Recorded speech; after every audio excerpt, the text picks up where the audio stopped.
وزیر اعلیٰ سندھ مراد علی شاہ نے کہا ہے کہ حکومت پولیس فورس کو جدید خطوط پر استوار کرنے کے لیے پرعزم ہے۔ امن و امان کے قیام اور عوام کے جان و مال کے تحفظ میں سندھ پولیس کا کردار قابل ستائش ہے۔ سندھ پولیس عوام کے جان و مال کے تحفظ کے لیے ہر وقت تیار ہے۔ پاس آؤٹ ریکروٹ قانون کی بالادستی کو یقینی بنائے۔ کچے کے علاقوں میں امن و امان کی صورتحال میں بہتری آ چکی ہے۔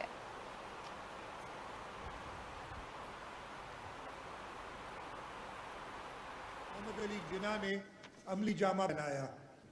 بحیثیت پولیس سروس یہ ہمارا فرض ہے کہ جرائم پیشہ اور قانون شکن عناصر کو عدالت کے کٹہرے میں لائیں اور ایک ایسے پرامن معاشرے کی بنیاد رکھیں جس کا خواب مفکر پاکستان علامہ اقبال نے دیکھا اور جسے قائد اعظم محمد علی جناح نے عملی جامہ بنایا۔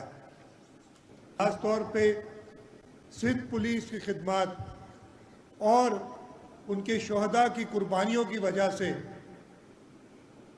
ہم نہ صرف نیشنل ایکشن پلان پر کاربند رہے ہیں بلکہ سندھ پولیس اس پر بہترین طریقے سے عمل پیرا ہے۔ آپ صرف اپنی کارکردگی کے ذریعے ہی پولیس کی امیج کو بہتر بنا سکتے ہیں تاکہ عوام کا اعتماد مضبوط ہو اور آپ کی خدمات کو کھلے دل سے عوام سراہے۔ یہ اسی صورت میں ممکن ہے جب آپ ایک اچھے اور پروفیشنل پولیس افسر کے طور پہ اپنے فرائض انجام دیں۔